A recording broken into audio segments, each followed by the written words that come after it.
Olá, tudo bem? Seja muito bem-vindo ao nosso canal. Aqui eu te ajudo a resolver problemas jurídicos, mitigar os riscos dos seus negócios empresariais e também proteger o seu patrimônio e a sua família. Hoje vamos voltar a tratar do tema testamento, para que eu possa trazer informações importantes sobre essa ferramenta jurídica de planejamento sucessório e também te passar algumas orientações sobre a importância de se observar as formalidades legais no momento da prática desse ato jurídico. Para ilustrar esse assunto, quero trazer uma decisão proferida recentemente no dia 8 de agosto de 2023 pelo Superior Tribunal de Justiça, que é o nosso STJ, por meio do recurso especial 200938. No caso em questão, o falecido era um jornalista solitário, que embora tenha sido reconhecido pelo pai como filho, os seus irmãos nunca o aceitaram dentro da família. Por isso, na véspera de sua morte, esse jornalista deixou um documento no qual intitulou como testamento, manifestando a sua última vontade de que a sua coleção de discos, os seus itens de biblioteca e as suas roupas usadas fossem destinadas às escolas públicas, museus e asilos. Pelo que se apurou, o falecido não queria que após a morte os irmãos recebessem os seus bens porque ele se sentiu rejeitado durante a vida. Por isso, destinou esses bens, que não são valiosos, para instituições de ensino e beneficentes. No julgamento do tribunal, os ministros discutiram os aspectos jurídicos e buscaram responder às seguintes dúvidas. Será que existe a possibilidade de se abrir mão das formalidades impostas por lei por razões de ordem subjetiva? A vontade da pessoa é inequívoca, mas isso por si só basta para que o testador possa dispensar as formalidades legais?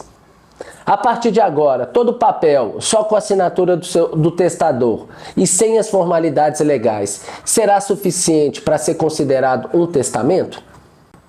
O julgamento foi acalorado entre os ministros do STJ. Ao final, por uma maioria apertada, 3-2, os ministros decidiram por justo anular esse testamento que foi deixado pelo jornalista, porque não tinha cumprido as formalidades legais do artigo 1862 e seguintes do Código Civil. Tais artigos estipulam que existem 3 modalidades de testamentos diferentes na nossa legislação, cada qual com as suas próprias formalidades. O primeiro tipo é o testamento público, que será aquele lavrado pelo testador diante de um cartório de notas, na qual declara a sua vontade perante o tabelião, que tem fé pública e por isso certifica a sua livre vontade, juntamente com 2 testemunhas que acompanham a confecção e leitura do ato. O segundo tipo é o testamento particular, no caso do jornalista, que é feito pelo próprio testador por meio de uma declaração manuscrita, de próprio punho ou no formato mecânico, que pode ser datilografado ou digitado. Sendo que em ambos os casos, esse testamento deve ser assinado pelo declarante, juntamente com 3 testemunhas que atestam a leitura e a formalidade do ato. E o terceiro testamento é o testamento cerrado, que tem esse nome porque é feito dentro do formato particular, assinado, e depois é levado no cartório, para que o tabelião possa confirmar a sua livre vontade na presença de 2 testemunhas. Após a leitura desse testamento, ele é lacrado e guardado no cartório até o momento da sua abertura com o falecimento do testador, quando então é revelado o seu conteúdo. Por isso ele se chama cerrado. Portanto, esses 3 tipos de testamento são admitidos na nossa legislação. E no debate do STJ sobre esse caso que eu mencionei, prevaleceu a tese de que, no caso do testamento particular, feito pelo jornalista, ele deveria ser anulado porque não foi assinado em todas as folhas e também não continham as 3 testemunhas exigidas por lei. Por outro lado, a gente sabe que é verdade que atualmente a interpretação dos tribunais tem evoluído no sentido de flexibilizar essas formalidades legais para se buscar a real vontade do testador.